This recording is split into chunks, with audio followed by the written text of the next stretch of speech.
90 రోజుల కోర్సు పూర్తి చేస్తే చాలు 100% ప్లేస్మెంట్ సపోర్ట్ తో సాఫ్ట్వేర్ జాబ్ మీ సొంతం. వెంటనే కోడ్ జ్ఞాన్ డెస్టినేషన్ ని సంప్రదించండి. Welcome to Suman TV. నేను మీ Suman TV Nag. According to Vedic astrology కనుక మనం చూసుకుంటే మకర రాశికి ఎస్పెషల్లీ విమెన్కి కనుక మనం చూస్తే నరదృష్టి ప్రభావం ఉంటుందా, ఉంటే ఏ విధంగా ఉంటుంది, ఆ సిమ్టమ్స్ ఎలా ఉంటాయి, దాన్ని ఏ విధంగా ఐడెంటిఫై చేయాలి అనేది ఈరోజు మనతో పాటు వేదిక్ ఆస్ట్రాలజర్ ఉమా గారు ఉన్నారు. అది వారి మాటలు తెలుసుకుందాం. హలో ఉమా గారు. హలో నాగరాజు గారు.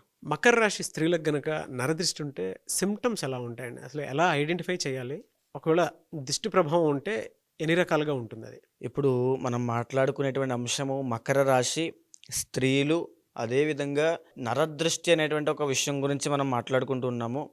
సో ఈ నరదృష్టికి రాశికి ఏమి సంబంధం అని చెప్పి చాలామంది అనుకుంటూ ఉండొచ్చు. అయితే మనకు జ్యోతిష శాస్త్రపరంగా ప్రతి రాశికి సంబంధించి కొన్ని గుణగణాలు, కొన్ని నిర్దిష్టమైన ఆరోగ్య సమస్యలు, వాళ్ళ యొక్క శక్తి సామర్థ్యాలు, వాళ్ళ యొక్క ఇబ్బందులు ప్రతిదీ కూడా నిర్దిష్టంగా ఆల్రెడీ చెప్పబడి ఉన్నారు. అయితే ఈ నరదృష్టి అనేటువంటిది ఒక ఎక్స్టర్నల్ నెగిటివ్ ఫోర్స్ కాబట్టి అది ఎప్పుడైతే మనిషి మీద ప్రభావితం చూపిస్తుందో, అది ప్రభావితం చూపించినప్పుడు ఏ రాశి వాళ్ళు ఎలాగ వాటికి పరిణతి చెందుతారు, వాటికి ఎలా రిఫ్లెక్ట్ అవ్వగలుగుతారు, వాళ్ళకి ఎలాంటి ఆరోగ్య సమస్యలు ఈ నరదృష్టి వల్ల వస్తాయి, ఏ సమయాల్లో వస్తాయి, ఎందుకంటే ఎప్పుడు ఈ రాశి వాళ్ళకి ప్లానెట్స్ వీక్గా ఉంటాయి, ఎప్పుడు ఆ నరదృష్టి ప్రభావం పడుతుంది, దానివల్ల ఎప్పుడు వీళ్ళు వీక్ అవుతారు, వీక్ అయిన తర్వాత ఎలాంటి ఇబ్బందులు వస్తాయి, సో ఎలాంటి ప్రికాషన్ తీసుకోవాలో తెలుసుకోవడం కోసం ఈరోజు మనం ఉన్నాం. ఇందులో భాగంగా ఇప్పుడు నరదృష్టి అనే అంశం తీసుకుంటే ఇది అందరూ ఒక సాధారణమైన విషయం చాలామంది అనుకుంటూ ఉంటారు. కానీ నరదృష్టిలో 5 అంశాలు ఉంటాయి నాగరాజు గారు. అందులో ముఖ్యమైనది మొదటిది ఏమిటంటే సామాన్యమైన నరదృష్టి. అంటే ఉదాహరణకి మీరు ఒక ఫోన్ కొనుక్కున్నారనుకోండి, ఒక వాహనం ఏదైనా కొనుక్కున్నారు, బండి కానీ కారు కానీ కొత్త బట్టలు కానీ ఏదైనా కొనుక్కున్నారు, వేసుకున్నారనుకోండి, 10 మందికి చూపించాలనే కోరిక, ఆ తాపత్రయం మీకు ఉంటుంది. విషయంలో మీరు 10 మందికి చూపించినప్పుడు అందరూ మిమ్మల్ని చూడడం వల్ల కాస్తో కోస్తో ఏదో ఒక దృష్టి దోషం అనేటువంటి పడుతుంది. అది సామాన్యమైనదే అయినప్పటికీ వామిటింగ్స్ అవ్వడము, వికారము, మైగ్రేన్, హెడేక్ ఇలాంటి విషయాల్లో కాస్త ఇబ్బంది పడతారు. మీకు ఆ విషయం తెలుస్తుంది. ఎప్పుడైతే ఒక మనిషి సెంటర్ ఆఫ్ అట్రాక్షన్, వాళ్ళే కాదండి మీరు చూసేవాళ్ళు మీకు కూడా అర్థమవుతుంది. మకర రాశి స్త్రీలు గుర్తుపెట్టుకోండి, మీరు ఎప్పుడైనా బాగా అందంగా రెడీ అయ్యి ఏదైనా ఫంక్షన్కి వెళ్ళినప్పుడు అక్కడ అందరూ మిమ్మల్ని చూసినప్పుడు మీరు సెంటర్ ఆఫ్ అట్రాక్షన్ అయినప్పుడు ఆ దృష్టి మీకు మేమే పడిన తర్వాత ఆ తర్వాత రోజు ఆ రోజు రాత్రో మీకు తలనొప్పో, లేకపోతే కడుపులో వికారంగా ఉండడమో, లేకపోతే జ్వరం రావడమో లాంటివి వచ్చి నీరసించిపోతారు. మీకు అర్థమవుతుంది అది దృష్టి దోషం అని చెప్పి మీరు కాస్త నిమ్మకాయలు తీసుకోవడము, సో అలాంటి చిన్న చిన్న హోమ్ రెమెడీస్ అవన్నీ పాటిస్తూ ఉంటారు. ఇది సామాన్యమైందండి మొదటిది. అయితే దీనివల్ల చాలామందికి విల్ పవర్ ఎక్కువగా ఉన్న వాళ్ళకి, అంటే విల్ పవర్ బలంగా ఉన్న వాళ్ళకి ఆ దోషం వెంటనే పోతుంది, ఓవర్కమ్ అవ్వగలుగుతారు.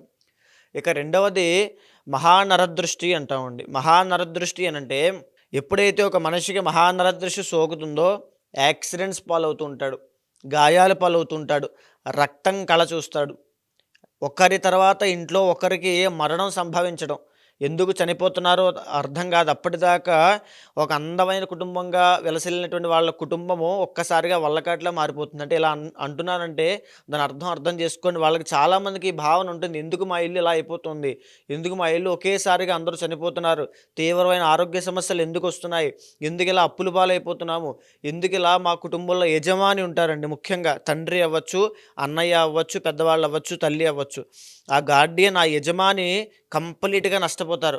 ఆ యజమాని ఎప్పుడైతే రోడ్డు మీద పడతారో ఇంక కంప్లీట్ కుటుంబం అంతా రోడ్డు మీద పడాల్సిన పరిస్థితి వస్తుంది. ఒక స్థాయిలో వెలిగినటువంటి కుటుంబము 10 మంది దగ్గర చేయి చాచాల్సిన పరిస్థితికి వచ్చిందంటే ఒక మహానరదృష్టి ప్రభావం వాళ్ళ మీద పడింది అని అర్థము. మీ కుటుంబంలో మీకు ఇలాంటి సమస్య కనుక ఎదురైందని అంటే అది ఖచ్చితంగా మహానరదృష్టి యొక్క ప్రభావము. తెలుసో తెలియకో మీరు ఎక్కడో ఒక తప్పు చేయడం వల్ల ఆ దృష్టి దోషం మీకు చిక్కుకుంది, కాబట్టి దాన్ని తప్పకుండా తొలగించుకోవాలి. ఇక మూడవది నాగరాజు గారు సంభోగ దృష్టి అని ఉంటుంది. సంభోగ దృష్టి అని అంటే అందంగా పెళ్లి చేసుకుని అన్యోన్యంగా ప్రేమ ఆప్యాయలతో ఉన్నటువంటి ఒక దంపతులు ఉన్నారనుకోండి, వాళ్ళ మీద కనుక మూడో వ్యక్తి యొక్క ఇన్ఫ్లుయెన్స్ ఏదైనా పడినా, లేదా వాళ్ళ దృష్టి ఒక సంభోగ దృష్టి పడినప్పుడు ఆ దంపతుల్లో ఎవరో ఒకళ్ళు అక్రమ సంబంధానికి దారితీస్తాయి.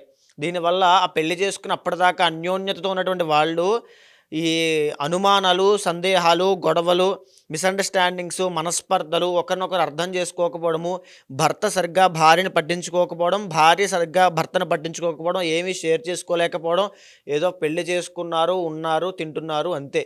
ఒక మెకానికల్, ఆర్టిఫిషియల్ రిలేషన్‌షిప్ తప్ప అక్కడ ప్రేమ అనేటువంటిది ఉండదు. ఇది సంభోగ దృష్టి.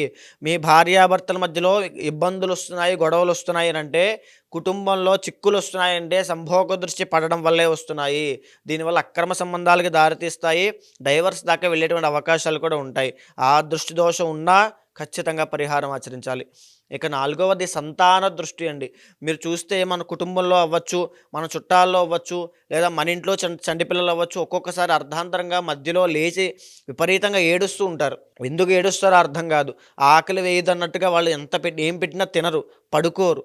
తర్వాత చిక్కిపోతూ ఉంటారు. జ్వరము, కడుపులో వాళ్ళకేంటంటే మోషన్స్ అవ్వడము, లేకపోతే అనేక రకాల ఇబ్బందులు వాళ్ళకి అస్తమానం ఆరోగ్య సమస్యలు రావడము. అంటే పిల్లల్లో ఒక వర్చస్సు తగ్గిపోతుంది. ఎప్పుడు అల్లరి చేస్తూ యాక్టివ్‌గా ఆడుకుంటూ ఉండేటువంటి పిల్లలు ఎప్పుడూ దీనంగా, ఏదో ఒక పీలగా అలా ఉంటూ ఉంటారు. సంతాన దృష్టి అంటారు. ఈ సంతాన దృష్టి ఉన్నప్పుడు వాళ్ళే కాదండి, ఉదాహరణకి కన్సీవ్ అయిన తర్వాత నుంచి ప్రెగ్నెన్సీ లోపులో కనుక సంతాన దృష్టి ఆ లేడీ మీద పడింది అనంటే ఖచ్చితంగా సంతానం నష్టపోతారు. మిస్‌క్యారీ ఖచ్చితంగా అవుతుంది. సంతానం నిలబడడం లేదు, ఏదో అయింది అనుకుంటుంటారు చాలామంది. దానికి కారణము సంతాన దృష్టియే. అది ఉండగా సంతానం నిలబడదు. కాబట్టి చాలా జాగ్రత్తగా ఉండాలి. ఇంకా చెప్పాలంటే నాగరాజు గారు, సంతాన దృష్టి విషయంలో చదువుకునే పిల్లలు, టీనేజ్ అవ్వచ్చు, 10th అవ్వచ్చు, ఇంటర్ కానీ, బీటెక్ కానీ, వీళ్ళలో సంతాన దృష్టి ఎప్పుడైతే పడుతుందో స్టడీస్ పరంగా కాన్సంట్రేషన్ తప్పి వ్యసనాల బారిన పడడము, తాగడము, తిరగడము, జల్సాలకి డబ్బులు వృధాగా ఖర్చుపెట్టడం, అంటే రాంగ్ డైరెక్షన్‌లోకి వెళ్ళిపోవడం, ఇదంతా కూడా సంతాన దృష్టియే. ఇక 5వది సూక్ష్మ నరదృష్టి అని ఉంటుందండి. అంటే మన చుట్టూ ఉండేటువంటి మన ఫ్రెండ్సో, మన ఫ్యామిలీయో, మన పరివారంలో వాళ్ళో, మన కుటుంబ సభ్యులో మనం ఎదుగుతున్నామని తెలిసి మనం ఎదగకుండా ఆపాలనే ఉద్దేశంతో లోలోపల ఏదో ఒక భావనతో మన మీద ఒక చిన్న ప్రయోగం చేస్తారు. అక్కడికి వెళ్ళొద్దు, అక్కడ వెళ్తే పడిపోతావు, డౌన్‌ఫాల్ అయిపోతావు, ఆర్థిక సమస్యలు వస్తాయి, అప్పుల పాలైపోతావు, ఇప్పటిదాకా ఎవరు వెళ్ళలేదు, ఒక్కడే ఉంటే ఒంటరివాడివి అయిపోతావు, ఎందుకు అవసరమా, ఇక్కడే ఉండు, ఇంత రిస్క్ తీసుకోవాల్సిన పని లేదు. ఈ రకంగా బ్రెయిన్ వాష్ చేస్తూ ఉంటారు. బాగా గుర్తుపెట్టుకోండి. దాన్ని చాలామంది జాగ్రత్తే కదా చెప్పేది అనుకుంటూ ఉంటారు. తల్లిదండ్రులు కూర్చొని చెప్పేటువంటి జాగ్రత్తకి, వాళ్ళు చెప్పే మాటలకి చాలా థిన్ లేయర్ అడ్డం ఉంటుందండి. దీనికి వ్యత్యాసం కేవలం చూసేటువంటి వాళ్ళకి మాత్రమే అర్థమవుతుంది. వ్యక్తిగతంగా వాళ్ళు మాత్రమే ఆత్మవిమర్శ చేసుకున్నప్పుడు వాళ్ళకి తెలుస్తుంది ఎవరి సూక్ష్మ నరదృష్టికి కారణం అని. ఎప్పుడైతే ఆ సూక్ష్మ నరదృష్టి కారణం అవుతుందో ఆ వ్యక్తి ప్రయత్న లోపంతో, అంటే తనంతట తానుగా ప్రయత్నాన్ని విరమించుకుంటాడు.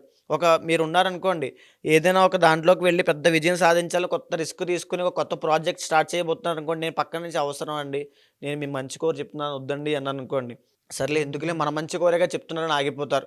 అంటే మీకు అక్కడ ఒక విజయం రాసి పెట్టున్నప్పుడు ఈ సూక్ష్మ దృష్టి వల్ల మీ అంతటి మీరే ఆగిపోతారు. సెల్ఫ్ కాన్ఫిడెన్స్ తగ్గిపోతుంది, ఓవర్ థింకింగ్ ప్రాబ్లం పెరుగుతుంది, డిప్రెషన్ పెరుగుతుంది. దానివల్ల మీకు సక్సెస్ అనేది రాదు. ఈ 5 రకాల నరదృష్టులు మనిషిని వేధిస్తూ ఉంటాయి ఒకానొక పరిస్థితిలో, ఒకానొక సందర్భంలో, వారి ప్లానెట్స్ పొజిషన్ బట్టి. అయితే ఇప్పుడు ప్రస్తుతం మనం మాట్లాడుకునేది మకర రాశి వాళ్ళకే కాబట్టి ఈ మార్చి 30వ తారీఖు తర్వాత వీళ్ళకి ఏలినాటి శని దోషం వెళ్ళిపోబోతోంది. ఇక్కడి నుంచి వీళ్ళకి పట్టేటువంటి దృష్టి అంతా కూడా మహానరదృష్టి, సూక్ష్మ నరదృష్టి. ఈ 2 దృష్టిలు పట్టడం వల్ల ఆర్థిక సమస్యలు విపరీతంగా పట్టబోతున్నాయి. ఎందుకనంటే మే 18వ తారీఖు తరువాత వీళ్ళకి 2nd హౌస్లోకి రాహు రాబోతున్నాడు. దీనివల్ల ఆర్థికపరమైన ఇబ్బందులు ఉంటాయి. రూపాయి కూడా దాచుకున్నది నిలబడదు. ఈ మాట బాగా గుర్తుపెట్టుకోండి. మహానరదృష్టి యొక్క ప్రభావము. ఏదైనా వస్తువు కొంటారు, అది వస్తువు పాడైపోతుంది. వాహనం కొంటారు, అదే యాక్సిడెంట్స్‌గా అవుతుంది. అంటే ఇలా అంటున్నానని ఏమిటంటే జాగ్రత్త కోసం చెప్తున్నాను, ప్రికాషన్ వల్ల చెప్తున్నాను. ఇదంతా కూడా వాళ్ళ సిమ్టమ్స్ అలా ఉంటాయి. ముఖ్యంగా ఇప్పుడు మకర రాశి ప్రభావం ఉండేటువంటి ఉంటుంది. అంటే ఎన్ని దృష్టి ప్రభావాలు ఉండే అవకాశం ఉంటుందండి వీళ్ళకి? ముఖ్యంగా వీళ్ళకి 2 దృష్టి ప్రభావాలు ఉంటాయండి, మహానరదృష్టి, సూక్ష్మ నరదృష్టి. ఎందుచేతంటే వీళ్ళకి ఎప్పుడైతే మహానరదృష్టి ప్రభావం సోకుతుందో మకర రాశి స్త్రీలకి వీళ్ళకి డైజెస్టివ్ ప్రాబ్లమ్స్ వచ్చే అవకాశం ఉంటుంది, తర్వాత పీసీఓడి ప్రాబ్లమ్స్ వచ్చే అవకాశం ఉంటుంది, తర్వాత అందవిహీనత్వం అంటే అప్పటిదాకా చాలా సౌందర్యంగా అందంగా ఉన్నవాళ్ళు, అంటే ఏలినాడిసిని పోయిన తర్వాత చాలామంది ఒక రకమైన ఉపశమనాన్ని పొందుతారు. కానీ వీళ్ళకి మాత్రము ఈ రాహు యొక్క ప్లేస్మెంట్ అవ్వచ్చు, గురుడు యొక్క ప్లేస్మెంట్ అవ్వచ్చు, వీటి వల్ల కాస్త ఇబ్బందులు పడే అవకాశాలు ఎక్కువ ఉంటాయండి. అందవిహీనత్వం, సౌందర్యం పోవడము, మానసికంగా చాలా ఒత్తిడి పెరిగిపోవడము, ఏం చేయాలో అర్థం కాకపోవడము. అంటే ఒక వస్తువు కొనేస్తారండి, తొందరపాటులో ఆవేశంలో ఒక వస్తువు కొనేస్తారు. దానివల్ల వచ్చేటువంటి నరదృష్టి వల్ల కంప్లీట్గా ఇబ్బందులు పడతారు. ఆ వస్తువు నిలబడదు. అంటే మీకు ఒక విషయం చెప్తానండి, చూడడానికి బెంజ్ కారు ఉంటుంది ఎదురుగుండా, దాంట్లో కొట్టించడానికి పెట్రోల్ డబ్బులు ఉండవు. అలాంటి పరిస్థితికి వెళ్తారు ఈ మకర రాశి వాళ్ళు. సో అలాంటి దారుణం కదండి. దారుణం అండి. అంటే చెప్పుకోవడానికి గొప్ప అంతే తప్ప ఏమీ ఉండదు. దృష్టి ప్రభావము, ఆరోగ్య సమస్యలు, మానసిక ఒత్తిడి. ఎందుకంటే 7th హౌస్లోకి మళ్ళీ ఇక్కడ చూస్తే ఇక్కడ మ్యారీడ్ లైఫ్లో ఇష్యూస్, ఎవరైతే నూతనంగా పెళ్లి చేసుకుంటారో వాళ్ళకి మ్యారీడ్ లైఫ్లో ఇష్యూస్ వస్తాయి. సో ఈ రకమైన ఇబ్బందులన్నీ కూడా మకర రాశి వాళ్ళు ఫేస్ చేయబోతున్నారు. ఈ దృష్టి ప్రభావము సాధారణంగా మనకి సోకిన ఒక 2 రోజుల నుంచి 7 రోజుల లోపలనే బయటపడిపోతుందండి ఖచ్చితంగా. సో ఇది నార్మల్గా మేం చేసుకున్న తప్పో లేకపోతే జాతకాలు ఉండే దోషం అనుకుంటూ ఉంటారు. ఎప్పుడైతే ఒకటే సమస్య, ఒకే రకమైనటువంటి సమస్యలు, ఆరోగ్య సమస్యలు, ఆర్థిక సమస్యలు ఎప్పుడు దురదృష్టము వెంటాడుతూ వెనకాల వస్తున్నాయి అనుకోండి, ఖచ్చితంగా అది నరదృష్టియే. అది అలా వదిలేసుకుంటే, పరిహారం చేయకుండా అలా వదిలేస్తే ఇంటిల్లపాదికి సోకుతుంది. సిమ్టమ్స్ ఎలా ఉంటాయి సార్? అంటే ఎన్ని రకాలుగా ఏమేమి ఉండే అవకాశం ఉంటుంది? మీరు ఇందాక ఒక ఇల్లు కట్టారనుకోండి, వీళ్ళు ఏలినాడిసని వెళ్ళిపోబోతోంది కాబట్టి వీళ్ళకి గృహయోగము, ఈ యొక్క వివాహ యోగము ఉంటాయి. ఒక ఇల్లు కట్టారనుకోండి, లేదా కడదామని అనుకున్నారనుకోండి, బేస్మెంట్ వేస్తారు, ఫస్ట్ ఫ్లోర్ వేస్తారు, స్లాబ్ వేస్తారు, పై దాకా వచ్చి ఆగిపోతుంది మధ్యలో అర్ధాంతరంగా. ఎందుకు ఆగిపోతుందో కూడా తెలియదు. అప్పుడు దాకా ఇస్తానన్న డబ్బులు, అందాల్సిన డబ్బులు అందవు, ఆగిపోతాయి. లేదా ఏదో ఒక సమస్య వచ్చి పడుతుంది, ఏదో ఒక లిటిగేషన్లు ఇరుక్కుంటారు, లేకపోతే భార్యాభర్తల మధ్యలో గొడవలు అవ్వడం స్టార్ట్ అవుతాయి, లేదా తండ్రి కొడుకులకి, తల్లి కూతుర్లకి గొడవడం స్టార్ట్ అవుతాయి, లేకపోతే భర్త సరిగ్గా పట్టించుకోకపోవడం ఇబ్బందులు అనేవి వస్తాయి, సంతానానికి ఆరోగ్య సమస్యలు వస్తాయి. ఈ రకంగా ఈ మహానరదృష్టి ప్రభావం వల్ల మకర రాశి స్త్రీలకి ఇబ్బంది ఉంటుంది. చంటి పిల్లలకి ప్రాణానికే ప్రమాదం అయ్యేటువంటి అవకాశాలు ఉంటాయండి, మరణాలు సంభవించడం లాంటివి జరుగుతాయి.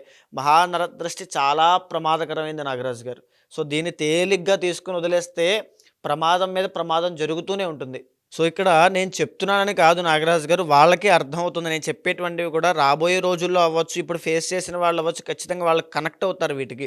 సో మీరు ఇంకా ఇలాంటి ప్రాబ్లమ్స్ మకర రాశి స్త్రీలు ఏవైనా ఫేస్ చేసి ఉంటే మీరు కమెంట్ బాక్స్లో పెట్టండి. తర్వాత ఏదైనా దానికి ఏం కారణం చేత మీకు వస్తుందో ఖచ్చితంగా మనం వీడియో చేసే ప్రయత్నం చేద్దామండి.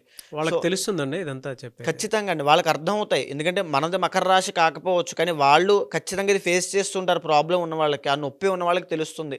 ఖచ్చితంగా వాళ్ళు రెస్పాండ్ అవుతారు, ఇది మా జీవితంలో జరుగుతుంది అని. ఎంత దృష్టి ప్రభావం అండి, అది తెలియకపోవడం వల్ల ఆ నెగిటివ్ ఆరా అనేటువంటిది వీళ్ళు విపరీతంగా వేధిస్తూ ఉంటుంది మానసికంగా. ఏ మంత్ నుంచి ఏ మంత్ వరకు ఎలా ఉంటుంది సార్? అంటే ఇయర్ మొత్తంలో కనుక మే దగ్గర నుంచి చాలా తీవ్రం అయ్యేటువంటి అవకాశాలు ఉంటాయండి. మే 18వ తారీఖు దగ్గర నుంచి తీవ్రం అవుతుంది. జూన్ దాకా, మే టు జూన్ చాలా తీవ్రమైన ప్రభావాలు ఉంటాయి. కాబట్టి చాలా జాగ్రత్తగా వీళ్ళకి పరిహారం, ఉపశమనం ఏమిటంటే మహాసుదర్శన పాశుపత హోమము. ఇది బాగా గుర్తుపెట్టుకోండి. మహాసుదర్శన పాశుపత హోమం ఎప్పుడు చేసినా మీకు వెంటనే అది తర్వాత రోజు నుంచే పరిహారం అయిపోతుంది. ఆ నరదృష్టి ప్రభావం అంతా కూడా పోతుంది.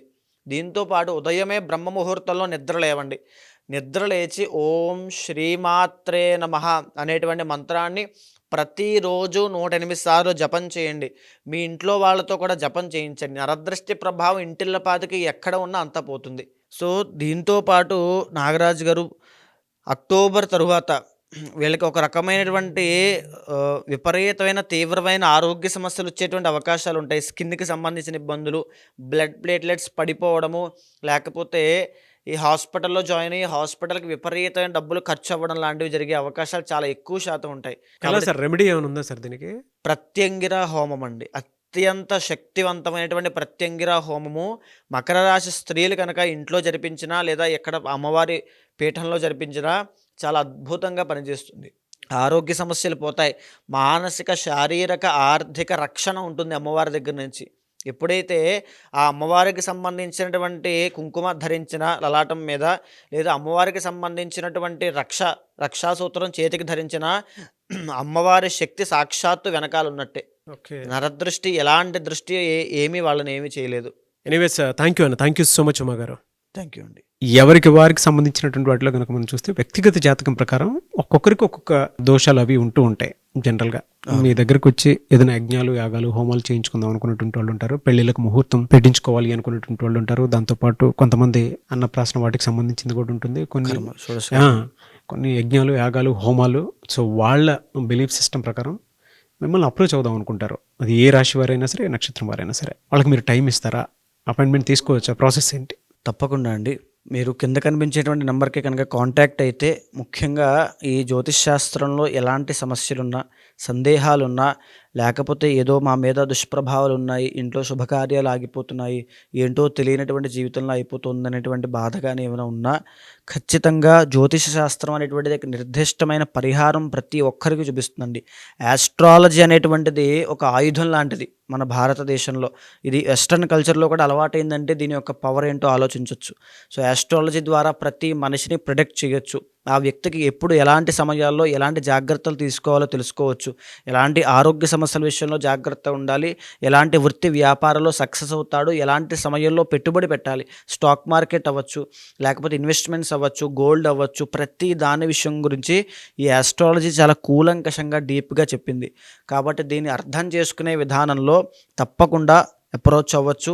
ఖచ్చితంగా ఆ ముహూర్తాలకైనా సరే, యజ్ఞ యాగాదులకైనా, ఏ పూజా కార్యక్రమానికైనా తప్పకుండా అపాయింట్మెంట్ తీసుకోండి. కన్సల్ట్ అవుతాను, ఖచ్చితంగా చేపిస్తాను. డెఫినెట్గా. ఎనీవే సార్, థ్యాంక్ యూ అండి. థ్యాంక్ యూ సో మచ్ అమ్మ గారు. థ్యాంక్ యూ అండి. చూసారు కదా వీడియో. ఈ వీడియోపై మీ అభిప్రాయాన్ని కమెంట్ బాక్స్లో పోస్ట్ చేయండి. ముఖ్యంగా మీరు కనుక ఉమా గారిని వేదిక్ ఆస్ట్రాలజీ ప్రకారం మీకు ఉండేటువంటి లైఫ్ స్టైల్లో ఏదైనా చేంజెస్ తీసుకురావాలి అనుకున్నటువంటి వాళ్ళు, లేదనంటే ఏదైనా యజ్ఞాలు, యాగాలు, హోమాలు లాంటివి చేసుకోవాలి అనుకున్నా, అండ్ దాంతోపాటు మీకు ఏదైనా డౌట్స్ ఉన్నా కూడా త్రూ వేదిక్ ఆస్ట్రాలజీ కనుక వెళ్ళాలి అనుకుంటే, స్క్రీన్ మీద మీకు ఉమా గారి కాంటాక్ట్ నెంబర్ కనిపిస్తుందని మీరు కాల్ ఆర్ మెసేజ్ వాట్సాప్ చేసి వెంటనే అపాయింట్మెంట్ బుక్ చేసుకోవచ్చు. అండ్ ఈ వీడియో లైక్ చేయండి, షేర్ మాత్రం తప్పకుండా చేయండి. ఇలాంటి మరిన్ని వీడియోస్ కోసం మా ఛానల్ ఫాలో అవ్వండి. Thank you.